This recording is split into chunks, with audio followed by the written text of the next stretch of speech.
Good afternoon, guys. Melinda here. We're getting down to the nitty gritty. I think there's only 4 more left that I'll be making. So with that, I'm going to pray and quickly get into the story. I hope you've been following along. I hope you're liking and subscribing as you're going. And I hope if you haven't watched them all that you would do that. Go back and watch chapter 1, Soapbox and Stones, A Search for Home, the story of 4 women and a suit of armor. That actually is going to come up in this video. I really pray that everyone would watch. I'm still sad because some of the most powerful ones are barely watched, and that makes me sad because I know that there's help there for people if they would take the time to watch them. I believe that with my whole heart, because I believe there's beauty in the journey and beauty in the story, and you're going to learn why I start to feel that way in this episode, actually. So with that, I'm going to pray and then get into it. Dear Heavenly Father, I lift up this video, and I just pray that you would be glorified and honored through it. Help me to be able to articulate, Lord, why I say what I say, because everything is said with purpose, because there's a greater story going on here, and I want to help people understand the journey and the story and the testimony, and I want them, Lord, my desires for them to reflect on their own lives, Lord, and see maybe what lessons they can learn from my mess ups. Just thank you for your love and grace and mercy, and thank you for who you are.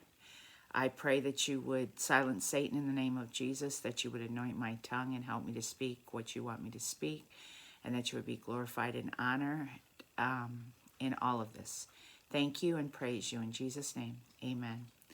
Okay, so we last left off that we had lived in a house, one of my actual favorite houses, for 4 years. I was battling with a lot of resentment and bitterness toward the church. I had shared that with you, and I want you to know I'm not sharing that in order to throw people under the bus. I want you to understand that I'm sharing it because it's part of my journey, part of what I had to battle through, part of what I had to wrestle through, part of lessons I had to learn. And I'm hoping that in my lessons being learned that it will help you reflect on your own life and see if there's any areas in your life that you might have resentment and bitterness that you need to deal with. Just like the one that I say on forgiveness that dealt with my child molesting uncle and how I was able to come to a place of forgiveness with him. But I'll start the story. We last left off that we had left the church we were at for the second time. Second time for me, first time for my husband. And we had moved 45 minutes away from everybody. My oldest girls were now in college, a few hours away, and we had our youngest daughter who was now in 7th grade.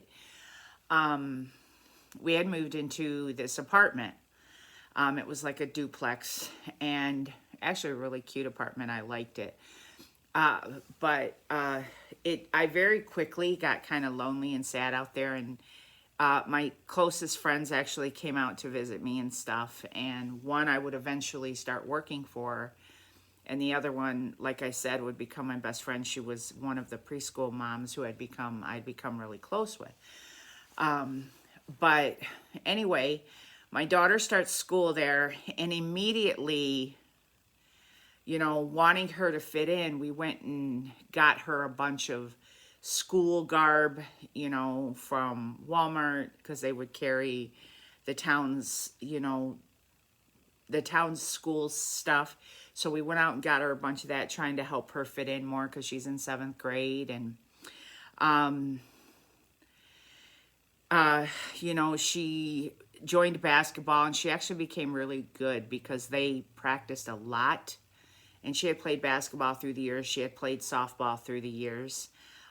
But she got really good while we were out there. As a matter of fact, at one point, she would even play her old school, both of them. The 2 schools she had been in, she would play and beat them.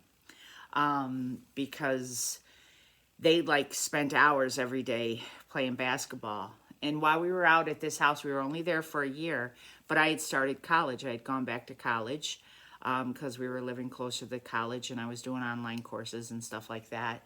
So I was really into getting an education while we were here. Well, also during here is also when Facebook came around for the first time.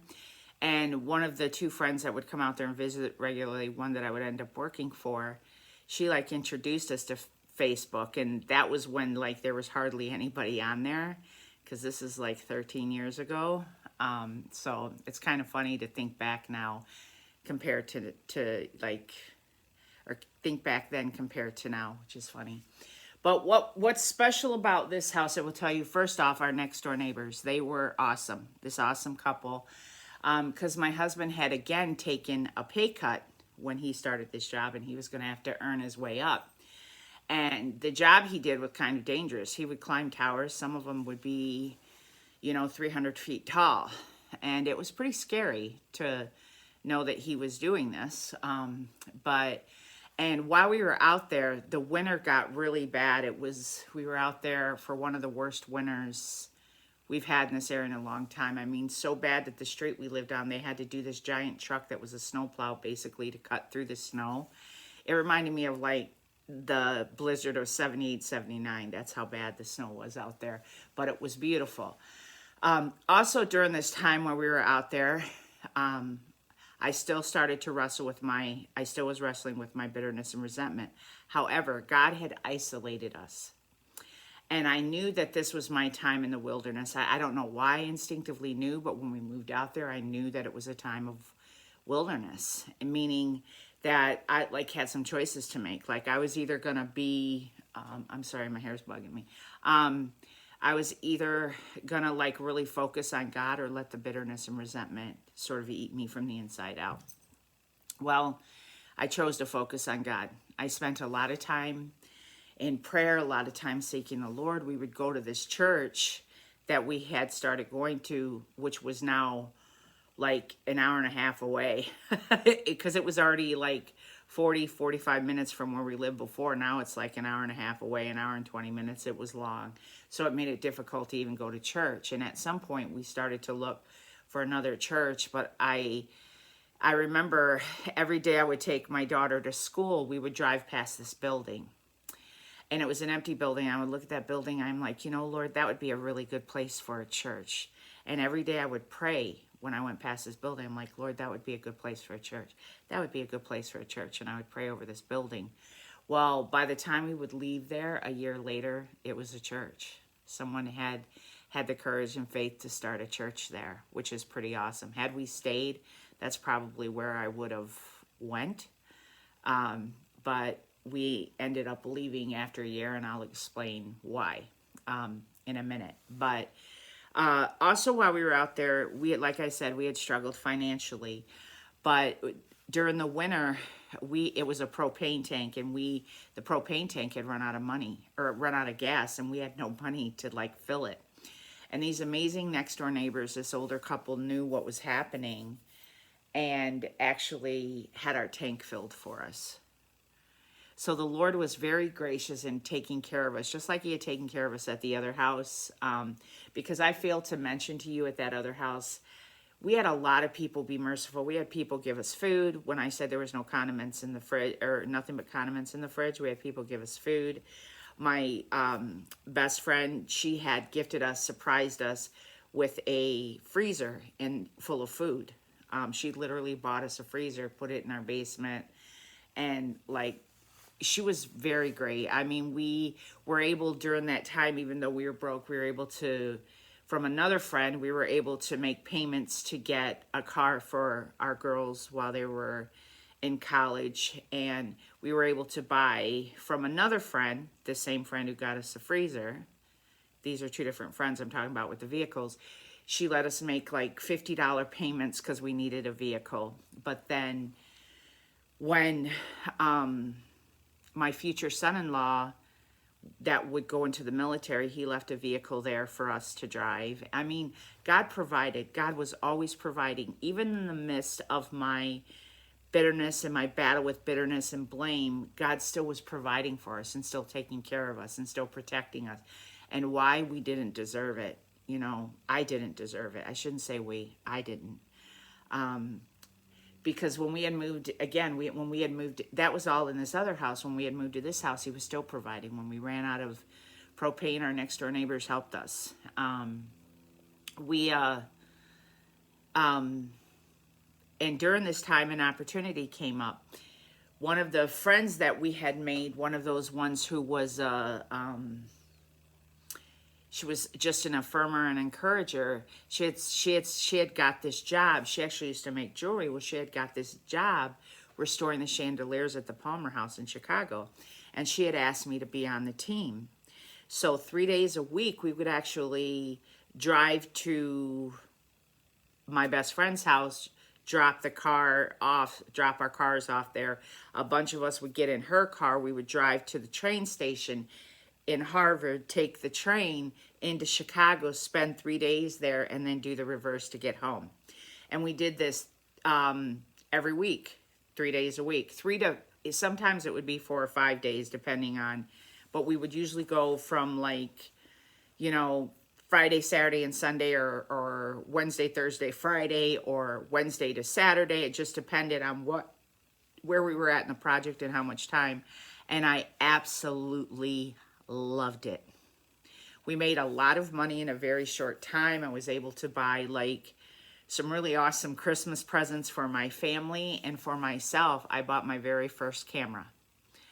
And I started teaching myself to take pictures with my camera. It was a Rebel, you know, a Canon Rebel. Might have been a T3 or something like that. It was my very first camera. And I learned to, started teaching myself to take pictures while we were out there. Also, while we were out there, because we were so isolated and stuff, I had a lot of space, a lot of time to talk with God. On those drives in and out, I listened to worship music. I spent a lot of time talking to God. And while I was out there, there was this park that was in between where we used to live and where we were now living. It was like the halfway mark. And for some reason, one day I felt like I was supposed to drive through this park. And so I do. And I start hearing God speak to me. And I hear him start telling me that there's beauty in the wilderness. And that there's, you know, beauty in the journey, and beauty in the climb, and beauty from the view on top. And he starts just speaking really loudly to me when I'm in this beautiful park driving through it. I can hear him telling me, in essence, to see the beauty in the wilderness. And he was teaching me to do that. And even during this time, I had joined, which is very rare for me, I joined a Bible study in that church that was an hour and a half away.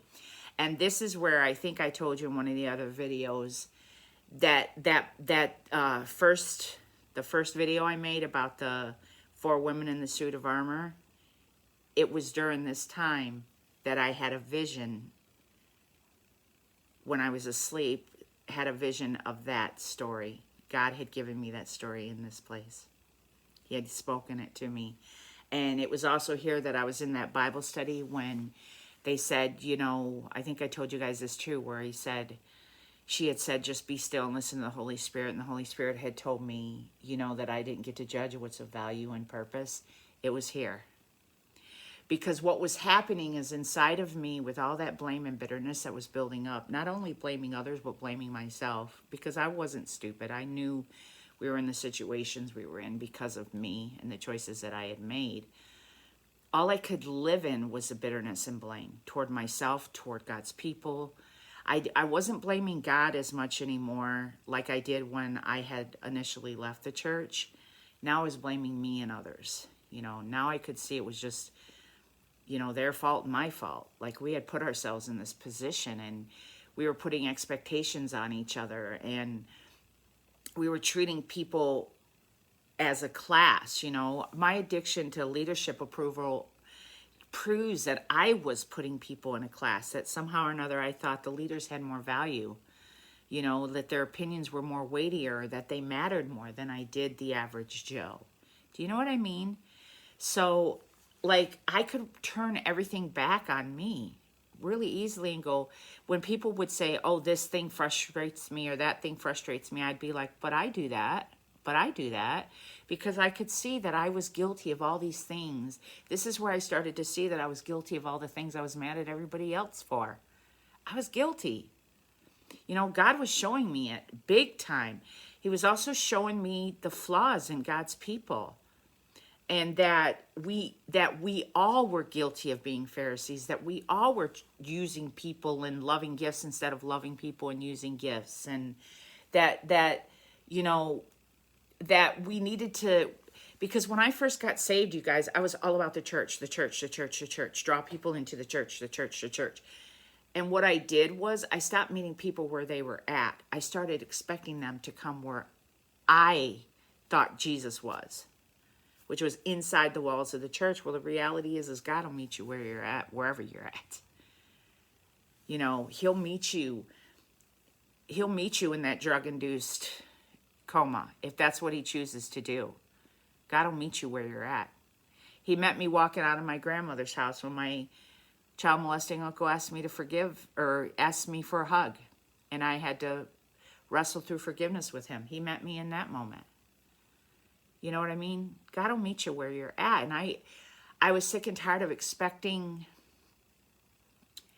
God's people expecting people to clean up before they came to Jesus. You know, like I said before, the church should be a hospital. It should be a hospital, not a display room. You know, it's a place where sick people come to get well. And I was learning that this year that I spent in this duplex away from everybody. God was teaching me so much while I was out there. Was I still drinking? Yes, I was. I was continuing to drink. As a matter of fact, one time when we were in Chicago restoring the Palmer House, because we would sleep at the Palmer House, so we got to be there during Christmas time. It was a beautiful, magical time, and I wore like a Santa hat. Well, one day we went to get something to eat, and we were sitting there, and the waitress was like really crabby, and it was irritating me. So I started telling everybody, because my sisters were waitresses, and I have a pet peeve. If you get paid to do a job, then you need to know your job and do it well. I don't like people who are lazy. It's an issue I have. I don't like half-assing anything, like do it or don't do it well, or don't do it at all. And that's just my personality. I'm not judging anybody. I'm just saying that's how I roll. Well, I felt like wasn't doing her job, and she was being really huffy with us. Well, I was getting irritated, so I started telling everybody, I'm like, don't tip her. Well, there was a guy sitting there, an older guy, and he's just sitting there quietly drinking his alcohol, and he leans in and he says, hey, don't be too hard on her. She's had a rough night. And so we strike up a conversation with him, and he starts talking with us, and we find out like all about his life, and he's like a retired judge, and like he talked about when he was younger how he used to bootleg Coors Light over the Iowa border, and like all kinds of like just fun stories and stuff. Well, he sat there for a while with him, and during the course of dinner, I had 3 beers. Well, I had decided that I wanted a 4th beer, and she was really irritated. Well, when we first we had gone to pay our tab, and we found out that this guy we had been talking to had paid the tab. And I had noticed him before, like he would reach out and shake someone's hand, and he's like, how you doing today? And I could see that he was clearly slipping them money. He would slip somebody a 20 or a 50 or 100 or whatever. And he was like giving money away to people. Well, he had bought all of our dinners, and there was 4 or 5 of us because we were a whole crew. And so he had paid our dinner. And with that, I'm like, well, then I'm going to have 1 more beer. So when she came and finally brought us the beer was like, I don't know, let's say $2.50 for the beer. Well, or $2 for the beer. I ended up giving her an $8 tip on that 1 beer. And I had listened to the words that he had said about being kind to her, that she had had a rough night. So what I did was I walked up and I took my hand and I put it on her back because she was like doing something. And I said, hey, Merry Christmas. I hope you have a better night. And there was something in her demeanor, just at my hand touching her back and me being kind to her, that changed her whole mood. And she was like, thank you. And she was very nice. And it was weird because that guy had been kind to us. We paid it forward toward her. On one beer, she got an $8 tip. And even for Chicago, that was a lot of money. You know, that was a lot of money.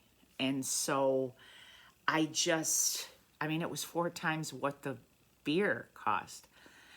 And so I remember that while we were there. I also remember while we were there, I told you guys earlier that I had really bad periods. I really had really bad periods. Well, I had skipped a period or something while we were there because we had done this for months. And my period had started.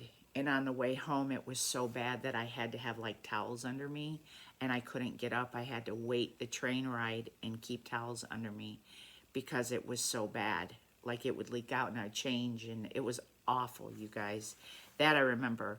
Well, they were concerned about me at that time, but what I didn't know, I bring that all up to say, I had struggled with anemia, but I didn't realize the seriousness of struggling with being anemic, which is low iron.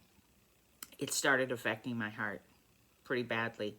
Also, the drinking started affecting my heart because I had skipped a period, because what I didn't know is I was becoming perimenopausal, because now at this point I'm 40 years old, going on 41, and I'm perimenopausal. So I start to skip periods. Well, when the period would come, it would be doubly as bad. Which they were already bad anyway. So, but I say all that to say is one day we were in Chicago and we were working on the 4th floor. That's usually where we work, where you could take the elevator up or you could take the escalators up. And most often we would take, you know, the escalator to one floor and then we take the elevator up. It's just kind of how it worked. Well, the escalators and the elevators weren't working. So we had to walk up 4 flights of stairs. Well, my boss was in front of me and he was sort of walking, and the room that we worked at was kind of shut off. There was a temporary wall built with a door. Well, we had gone up the 4 flights of the stairs and he had sort of walked up. There was like 4 stairs left, and he sort of walked in, opened the door and shut it and went in. Well, I'm behind him like, I don't know, 5 or 6 steps. Well, by the time I got to those last 4 steps where you had to walk up, we were up on the 4th floor. We had to walk up, open the door, and go in. I couldn't breathe. I mean, I could not. I was like, and it was like, excuse me, it was like having an asthma attack times 1,000. And I had my coat on, and I ripped my coat off, and I'm bending over, and I'm just sucking wind as hard as I can, just trying to get air. And I'm sucking wind. I mean, it was like I was drowning, dry drowning. I could not breathe. And it took about 5 or 10 minutes for me to finally be able to catch my breath. When I stand up, I walk up the stairs and I open the door and I say what was happening, because I feel like the boss, because my friend was our boss, but we had a boss that we answered to, which was a different company. I felt like he had seen what was going on and just kept walking. And maybe he didn't, maybe he just wasn't paying attention. But I walk in, I'm like, I couldn't breathe. And so I tell them this whole thing that had just happened to me. And so I think they prayed for me, and they're like, wow, you look white as a sheet. Are you okay? And I'm like, yeah, I'm fine. But I had also been on my period during this time too. So I'm not sure what happened. I think later we would find out what happened, because eventually the job was starting to dwindle down. So less and less of us had to go into Chicago. Well, I decided to try and get a job locally. And I'd gotten a job locally, and it lasted like 2 weeks because it just did not work out. Because I was also going to school, but the lady, yeah, I think she had bipolar and just didn't know it. But because I was beginning to learn that I had it. And so I just continued to go to school. Well, at some point I kept getting weaker. I was just feeling weaker and weaker. And it got to where I couldn't even, because we lived in a duplex, or I don't know, I guess they were condos because they were side by side, but they were 2-level condos. I couldn't even go up and down the stairs. I was having a hard time even going up and down the stairs, and I was sucking wind at home. And I felt myself get weaker and weaker and weaker. And I remember there was this friend, my best friend's friend, you know, we went over to her house for something, or all of us were gathered there, and they all laid hands on me and prayed over me, because I'm like, that's how I was breathing. Like, and I realize now in hindsight, I was in AFib and I didn't know it. And I was probably going into heart failure then. I just didn't know that I was going into heart failure. I wouldn't find out for an entire year. But I was going in and out of AFib. And each time I would go into AFib, I couldn't breathe. And what was happening is fluid was building on my lungs, which would make it hard for me to breathe because my heart couldn't pump the blood back where it was supposed to be, so fluid would collect in my lungs. Well, also drinking makes AFib worse too, and I continued to drink. I didn't drink a lot. It wasn't like, you know, I drank every day or anything, but the fact that I consistently drank, like, or for me, it's not the amount, it's the fact that I needed it to calm down, or I needed it because I was upset. I wasn't like having a beer because I was celebrating something. I was having a beer because I was frustrated, or for the most part, it wasn't a beer, it was tequila, or it was, I had discovered at the other house, the house before this one, I had discovered mojitos, fresh mojitos, and those were my drink of choice now, and I loved them, and I would make them and drink them. And we had a pool table in this place, and so we had a foosball table, and like we would spend time downstairs and stuff like that. And this was all stuff I had collected over the years from like my divorce. I had collected this stuff. We just sort of, when we would move, it would either be in storage or we would keep it out. You know, we just sort of did that. Well, it was out at this house, but I started feeling like this weakness and all this stuff, but I still continued to seek the Lord. I really authentically did. I spent a lot of time in His Word, a lot of time in prayer. He had given me the teaching on purpose and value. You know, He had told me I don't get to judge it. I would drive through the park and I could hear Him speaking to me. There's beauty in the wilderness. There's beauty in the journey. There's beauty in the climb. There's beauty from the view on top. You know, I could hear Him just speaking life over me, but I still carried this consistent resentment and bitterness. Well, over time, that started to fade as God spoke to life more into me, and the people around me spoke life into me. And then one day I was praying, and He gave me 2 dates. And He told me, I could feel Him tell me that within 3 months, we would be back at that church that we had just left the year before. And 9 months before, or a year, it was a year at this time, because it was over a year, because I had left the church in February, and my husband didn't leave for months after that. So it had been over a year, and I could hear God telling me I was going to be back at that church. And I was like, what? Like, it's 45 or 50 minutes from here. What do you mean we're going to be back at that church? That doesn't make sense to me. When I started not feeling good, I could feel, you know, I still was seeking the Lord, but I also knew in my heart that I had some resentment and bitterness that was still there, you know, because when you don't feel well, you get real with yourself. You'll look inside yourself and say, hey, what's happening here?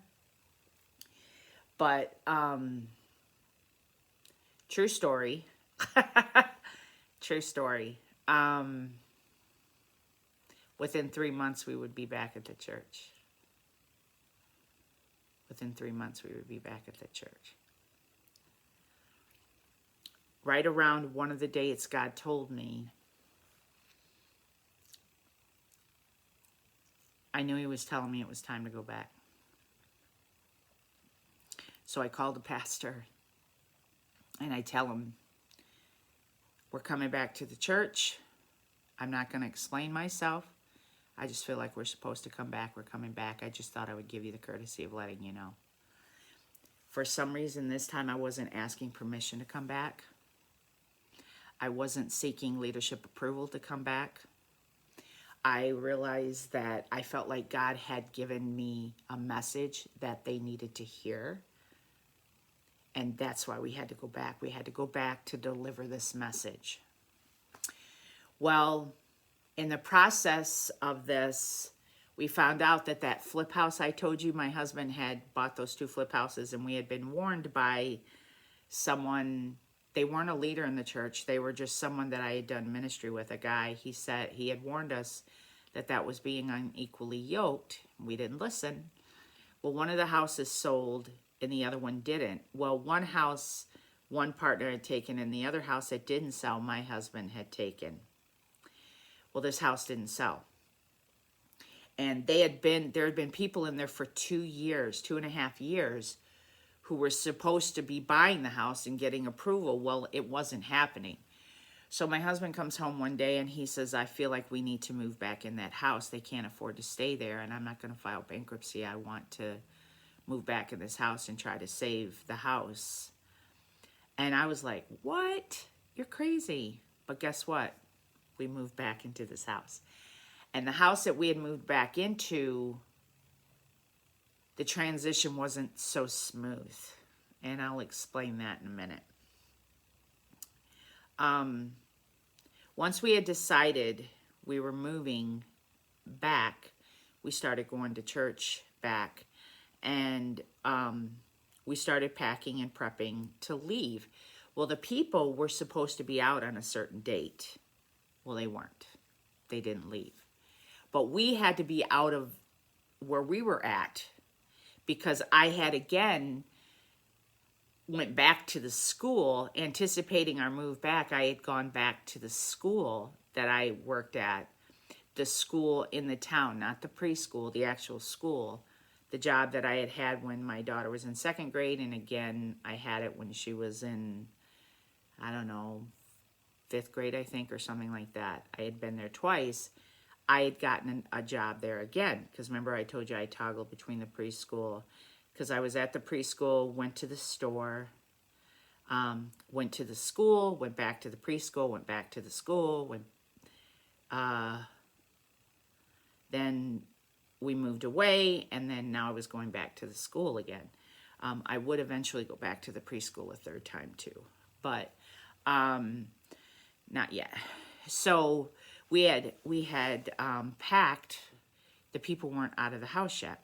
So what we did was we had asked around, and our friends, we had come and stayed with them a few times overnight and just made fun trips back here, because it was like 45 minutes. So we would go spend the night at their house and play cards or whatever.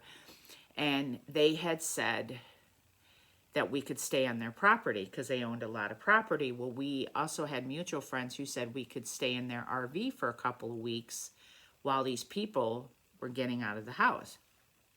So we pack our stuff up. We put it all in storage. The guy that he had done the flip house with let us store his stuff in one of his buildings, and I think we might have even stored some at his my husband's mom's house, and pole barns, different places. And so we pack up and we move back here to anticipate moving into this house. And we're living in this RV. Well, my youngest daughter, instead of living in the RV, actually lives in the house with my friend. And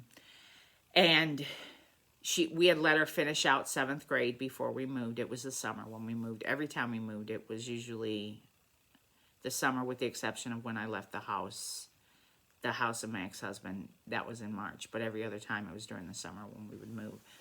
So we move back here. We're living in this RV, borrowed RV, and she's in the house. And so it was time for school to start. It was the day that school started. And, we're standing outside brushing our teeth, whatever. And I remember walking up and she was getting ready to go to school. And she's standing there and she's like looking at me weird, and she runs in the house and she starts crying. And my friend looks at me and she's like, it's her birthday. And I had remembered that it was my daughter's birthday, but forgot because I was so concentrating on starting this job. It was her 13th birthday. And so we end up, I end up getting balloons and stuff and having them delivered to school and stuff like that, and like profusely apologize. Because all she really wanted me to do is wish her a happy birthday. But I had just been under so much tremendous stress, like what are we going to do, that I didn't think about it. Well, we end up, the 2 weeks pass as we're staying in this RV, and noticeably my health is getting worse and worse. Like I can't walk upstairs, I can't breathe, it's super hard for me to breathe. You know, I have to stop and be like, and at this time, I know that I'm fat now, but I wasn't fat through all of this. I was normal to thin. I'm fat now because of all the medications and going through, you know, whatever, women, menopause and the medication and quitting smoking and heart, all that, you know, I put on 120 pounds. But at this point I wasn't heavy, but I couldn't make it upstairs, and it was getting visibly worse. Even at work, like to run up and down the stairs was getting super hard. And you have to be able to do that with kids. Well, we're in the RV a couple of weeks, and turns out they don't leave. They're supposed to leave and they don't leave. So we start just praying. Like we're circling this house.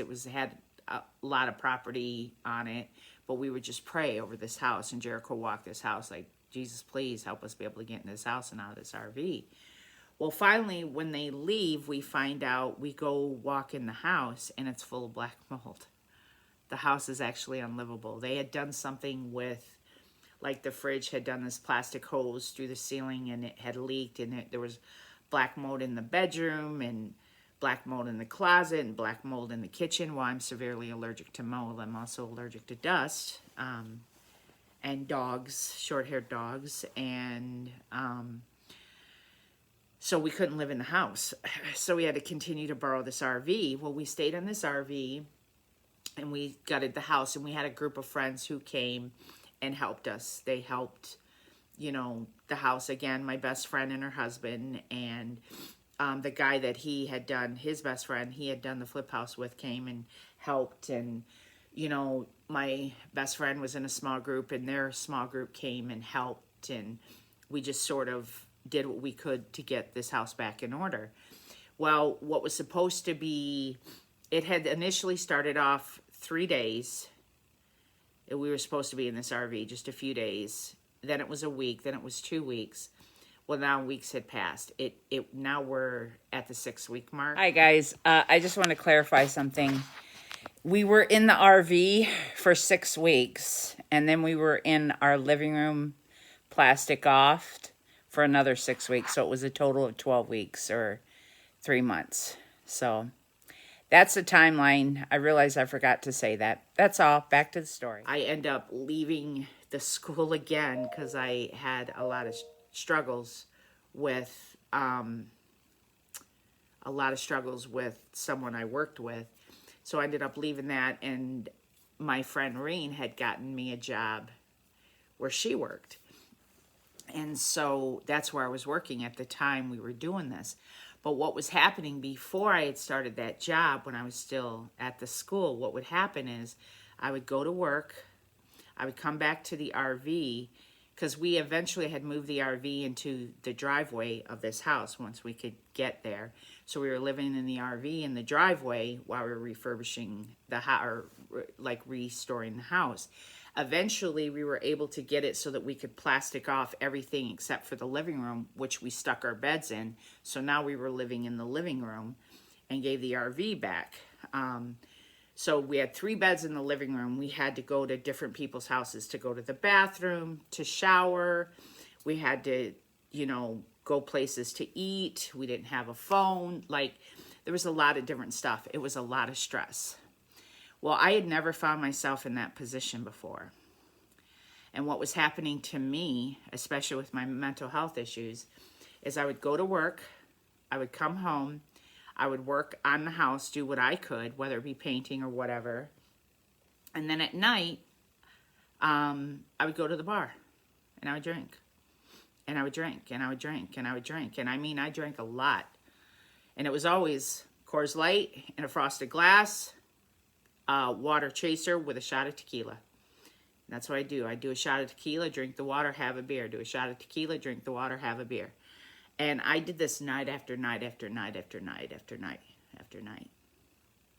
Just kept doing it. Like I went from 0 to 100. I was drinking some, but it was manageable. But now I was like at 100. Like I was like batshit crazy, you guys. I did not, like literally our toilet and our tub are sitting on the porch and on our front yard. And like it was like, I felt like I was back in Detroit again. Like it so consumed me with feeling like I was white trash and nothing and dirt. And I used to have this reoccurring dream when I was growing up. And I was always trying to get back home. Like if I could picture myself like I'm in the desert or surrounded by mountains and danger is coming, but I'm just trying to get home and I can't get home. And the only way to get home is, through an airplane or something that I'm afraid of, which I'm petrified to fly, even though I've flown 7 times. Each time it got worse. The only escape was a way that I was afraid of. And so I literally, my attitude sucked so bad. So bad, so it actually was putting strain on our marriage. Big time. Like, I blamed him for the situation we're in. You bought this damn house. This is your fault. And, like, because everything else was my fault, but this thing was your fault. And we would fight a lot. A lot, a lot, a lot. Okay? A lot. And I remember my beautiful friend, Shell. I love you so much. She was helping me one day paint. We were painting the laundry room, which was full of black mold too. And we were having to paint it with kills. And we actually ended up getting stoned off the kills. Like, we were back there. And like, I'm a neurotic about being able to breathe. But I told her, I was like, I'm ready to leave. Like, this is so bad, I'm ready to leave. And she was so compassionate and didn't judge me and was so gracious and so loving and so kind. And like, she understood me and she tried to help me. They even sent us to this place, this retreat place, like trying to help me get better instead of judging me. She was a hospital to me. And I remember one day, my best friend, we're standing, her and her husband who was helping, they were helping with the house. We're standing on the front porch and I'm like batshit nuts. Like, and my husband's best friend and him, they were all like, it's not that bad. I've seen worse. And he was like, you should see how long my wife waited and how bad our house was in, the shape our house was in. And I'm like, your wife's a saint. I'm like, I would have left your ass.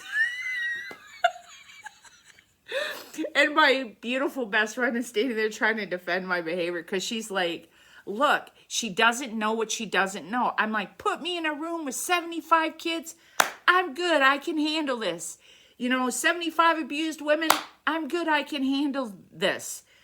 But this I cannot handle. Again, a search for home. There's something about when the house is in chaos, whether it's physical chaos, emotional, mental, spiritual, financial, when the house for me is in chaos, I'm in chaos. And I was in freaking chaos. And I remember, like, I left. I got in the car and I drove away. I just drove away. And my friend was so concerned. She had called our other friend who we had met, or my friend who I'd met at that Bible study was so concerned that my best friend and her, they were actually both my best friends at the time, started talking to each other and they're like, we're concerned about her. Like, she's not okay. And I was not okay. Well, as I was driving, I ended up driving to my grandmother's house, you guys, my old neighborhood, and I'm driving around, and I call my friend Bren, and I'm like, I'm losing my flipping mind. And I forgot to tell you, when we were in the house before this one, she had started a freedom ministry, because she was one of the ones who had helped me minister to me from the very beginning. She was the one who was there, who had walked me through all of my past and turmoils. Well, when we were in this house where it was 45 minutes away from everything, she had started a freedom ministries, and she would let me come in and I would do prayer. I would do the prayer part, and we led women, through what was called the steps of freedom. Like, we would lead women, they would go through and deal with their past one by one. And there was even one woman, and I had done it with our pastor at one point, with one person years before, but I hadn't done any of that freedom ministry until we had left the church and moved far away. But I was doing it with her, and I would come back and we would take people through. And there was this one woman, and my daughter, approached me and said, something's going on with her. I don't know. I feel like there's demonic.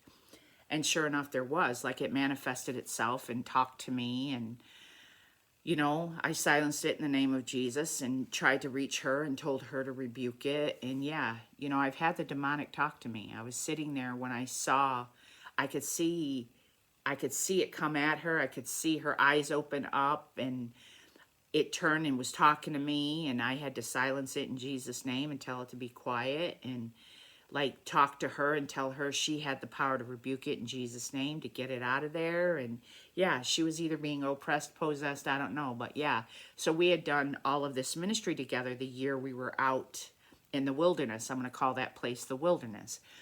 The year we were out in the wilderness, I had done all this ministry with her. And so I called her and I'm like, hey, I'm like losing my mind. I'm like, this is the house. This is what's happening. I can't handle it. I don't know what to do. I feel like I'm going crazy. And I was sitting at the end of the driveway at my grandmother's house, who my grandmother no longer owned this house. Had no idea who was there, but I was sitting there, shut the lights off, and just was drawn back to the place that felt as close to home, because I felt so lost. And I remember, this behavior, it was pretty bad. And I remember one day, she talked me off the shelf, and I went back home. And one day, my husband's best friend, the one who had done the flip houses with him initially, and had his flip house had sold, but my husband's didn't. He's like, hey, let's go up to the bar and have a drink.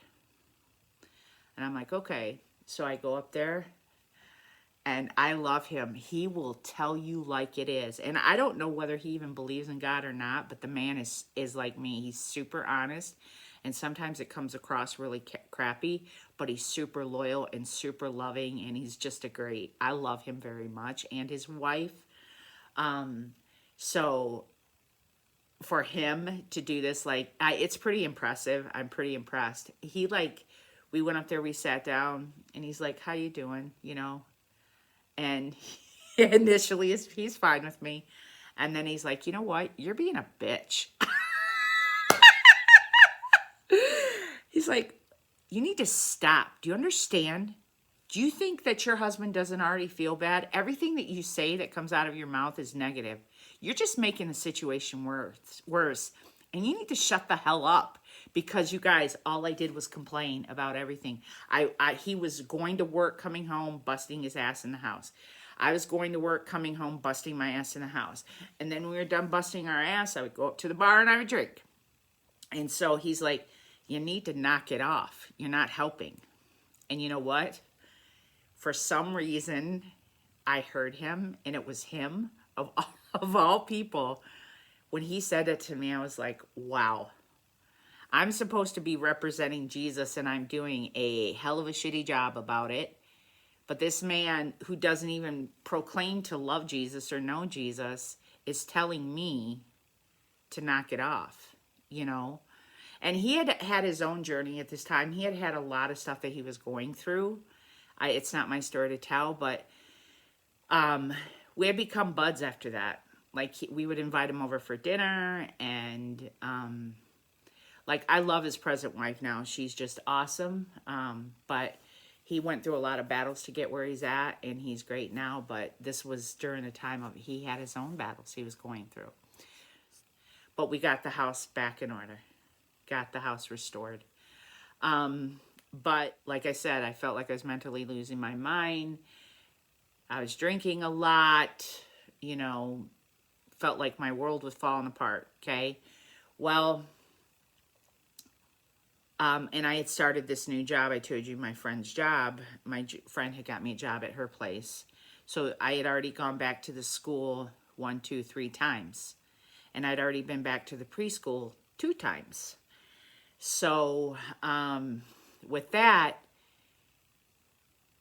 I started to feel sick again. Like I felt myself getting dizzy. I like couldn't breathe. There was a couple times when I'm in the warehouse and I could feel myself doing this, like I was going to pass out. I was getting a lot of chest pains. I was perimenopausal. I was having severe periods when I would have them. But at this point, I'm 42, and it got so bad, like I couldn't sleep at night. I would have to sit up in order to catch my breath. I couldn't lay down. I couldn't walk across the floor. I would have to stop to breathe. I couldn't go to the bathroom. I could barely sit. I couldn't bend over and tie my shoe. It got really bad. And I felt a lot of pressure building up in my neck. Like I knew something was wrong. So my husband's like, you need to go to the doctor. You need to go to the doctor. You need to go to the doctor. Because even during this time, and I forgot to tell you, remember my friend from when I was a kid, my friend David, who was in love with me when I was a kid. And he had come to visit me once when I was married to my first husband. Well, he came into our lives around this time too. And when he had come into our lives, he had told me that he still loved me and actually wanted me to come back with him to where he was. And I had told my husband this happened. And when we were in the turmoil of what we were in, I contemplated it. I really did. Obviously, I didn't go because I love my husband. And so I stayed, and then this all started happening at the same time.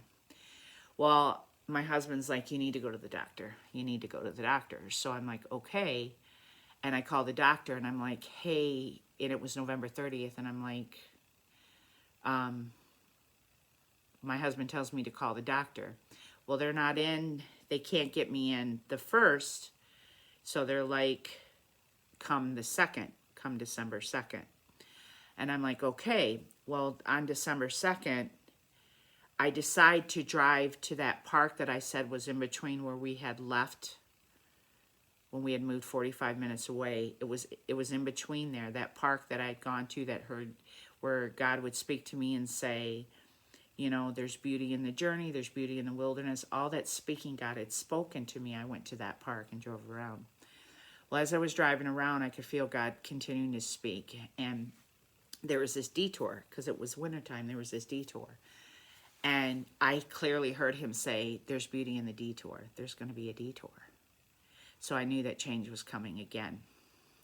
And I had parked, and when I had parked, I had my camera that I bought myself, and I couldn't find the lens cap. And I'm like frantically looking for the lens cap. I'm like, God, I need that lens cap. I need that lens cap.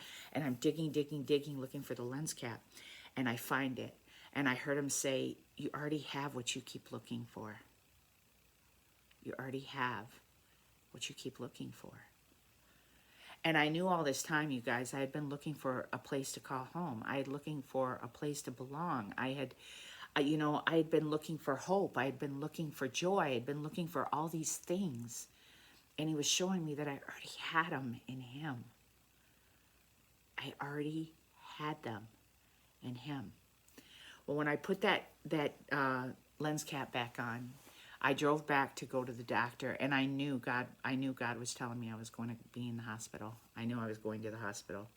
I knew I wasn't going to be coming home unscathed. So I go to the doctor on December 2nd, and my daughter, her school was just up the street, so she walked home that day, because normally I would drive her to school and pick her up, because it was It was only a few blocks away. But she had walked home, and I went to the doctor because it was like 3:30 or something, time to go to the doctor. And when I'm there, they try to take my blood pressure, and they can't get it. They keep getting error. She's trying to take my heart rate, and she's doing that with her hands. And I remembered from the other time, because this is the same doctor, 3 years earlier, when they were trying to do the same thing and saying something was wrong with my heart. And then I got anointed, and they ended up doing all these tests and couldn't find anything. This time they could find something. They knew something was happening. So she walks out, she comes back in, she got an EKG machine. She does the EKG. She walks back out again. This is the nurse practitioner, doesn't say a word. In comes my doctor, and she's holding the chart. She's got my chart against her shoulder, and she's holding it up like this. And she walks in and she goes, "See that? That's your heart rate. You need to call your husband right now because you need to go to the hospital now." And I'm like, "Oh, but my daughter," which she knew, "is home, and I'll just drive home and wait for him to get off work, and then we'll go." And she said, "No, you're not getting behind the wheel of a car. You need to call him right now. He needs to meet you here and take you to the hospital immediately." So I call him. I'm like, "Hey, she won't let me leave. You got to come here. You got to take me to the hospital." I called my boss, who was also my friend. I'm like, "Hey, I guess," because I was still in the 90 days, you can't miss the 90 days training. And I said, "Hey, it looks like something seriously wrong with my heart, so I won't be back to work." And so he gets there and he takes me to the hospital, and they immediately get me in, and they're, as they're running these tests and stuff, I can see at one point, I think my heart rate got up to 189. And then it would fluctuate. It would drop. I think we got it down to 109, between 109 and 189. It was up and down. And I know that my sister had bradycardia.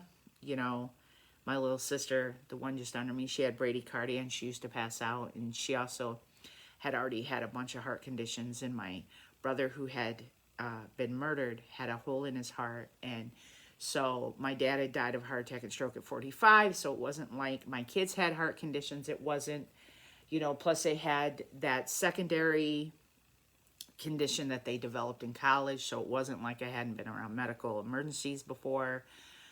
But for some reason, I just knew, okay. And there was nothing I could do. What was I going to do? And so, real side note, I meant to tell you, when we had gone back where my first husband's family lived, our next door neighbor, remember I told you when my daughter had a seizure when she was a baby that I flipped out and rocked and stuff like that. And our next door neighbor's child had a seizure from a fever too, and I knew exactly what to do. And I actually she was outside screaming, "Help my baby," and I said, "Bring him in," and I took care of him and stuff like that. God would allow us to go through stuff to prepare us to help other people. And all of the stuff that I had gone through with my family was preparing me now for me to go through some stuff. And I was about to go through it. They had laid me down, they had brought in portable chest x-rays to see if it was my lungs and stuff like that. And I remember this nurse, a couple things that were not funny, but funny. This one nurse, she had a lisp, and she was asking me questions, and she had asked if I ever wanted to commit suicide or contemplate commit suicide. And I said, "Well, yeah." And she's like, "Today?" And my kid was in there, started laughing. I said, "No, not today, but yeah, I've thought about it. Who hasn't?" I'm just so honest. Sometimes I think it startles people. That was funny. And then the other thing is when the other nurse was in there, they were trying to do chest x-rays. They had to do portable. And they kept asking me about smoking. Well, at this point, I had quit smoking, many, many years prior. I had started again for a little while around the time my daughter was getting married, but I had quit again. It was only a really short time, a few months, and then I had stopped. But I'm like, no, before that, it had been a long time since I had smoked. And they kept asking me questions about that, thinking it was my lungs. And the nurse got really irritated. And she's like, she's like, "No, this is not from the, because when I did smoke, I didn't smoke very much. I smoked 5 cigarettes a day, if that, a half pack, quarter of a pack. And she's like, no, this is not from, you know, the 5 cigarettes a day she smoked 20 years ago. I was startled by her humor. It was funny. But what ended up happening is there was like 6 nurses, and they're running all over the place as they're trying to do all this other stuff. And I remember her holding up this vial, and she's like, I'm going to take this medicine, and I'm going to give it. We're going to try and bring your heart rate down, okay? And it was like 250 milligrams. And she's like, see? And then my heart rate doesn't come down, and she comes back. She's like, okay, we're gonna take this, and we're gonna stick this in your vial and try to get your heart rate down. And it was like 175 milligrams, and it still didn't come down or something. And then she's like, okay, we're gonna do that. We're gonna take this, and we're gonna put this in your vial, and we're gonna try and get your heart rate down. It was like 75 milligrams, and she's like, and I was like, it might have been 250, 125, 75 or something.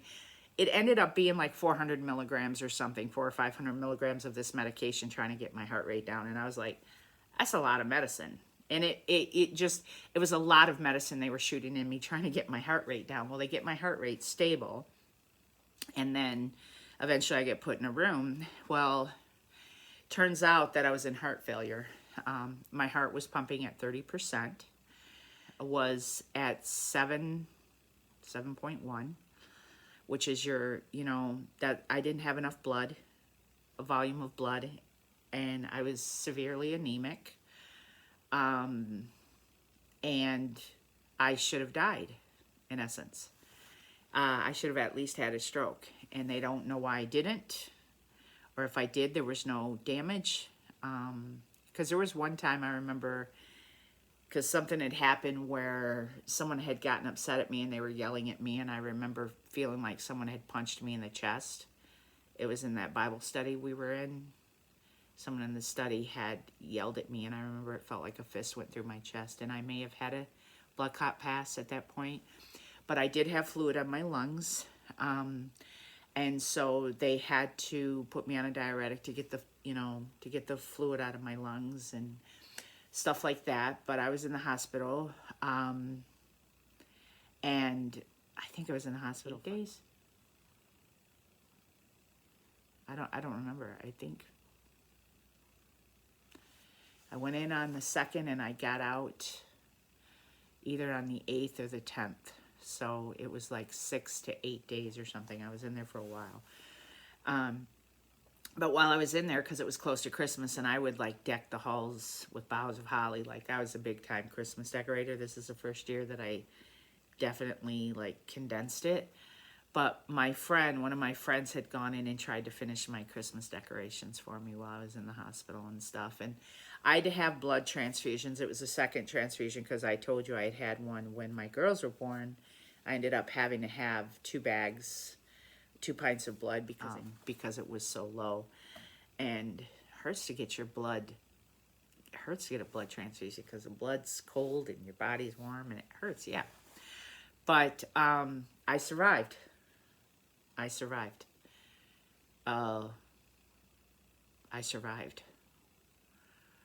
And we had finished the house.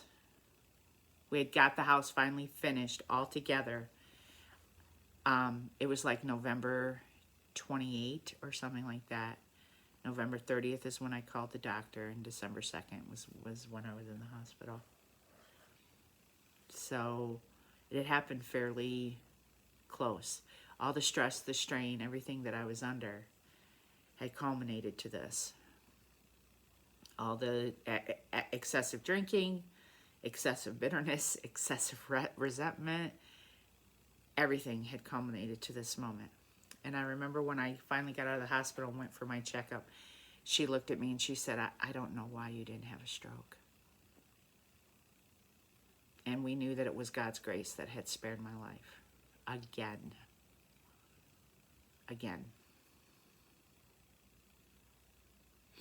He spared my life. Again. And this would change the trajectory, kind of again, of everything. Bitterness and resentment will fall away pretty quickly when you think you're going to face your maker. God's grace and mercy was all over this. And I didn't want to be angry anymore. And I didn't want to be bitter. And I didn't want to be resentful. And I just didn't want to be all those things that I had been being. I didn't want to be her anymore. And with that, everything was going to change. I'm going to stop here because we're at an hour. But we're going to pick up what happens when I get out of the hospital. Because a lot of stuff happens in this house, and we will have spent 3.5 years in this house. But a lot of stuff happens in this house. A lot of stuff. And so I don't want to rush through it just to hurry up for the time. I want to talk about it. I want you to understand what God had done in coming back to this house, this flip house. With that, I hope you guys are having a wonderful holiday season. If I don't get this book out, if I don't get another one out before then, I just want to wish you all a Happy New Year. And I'll see you later. Melinda out.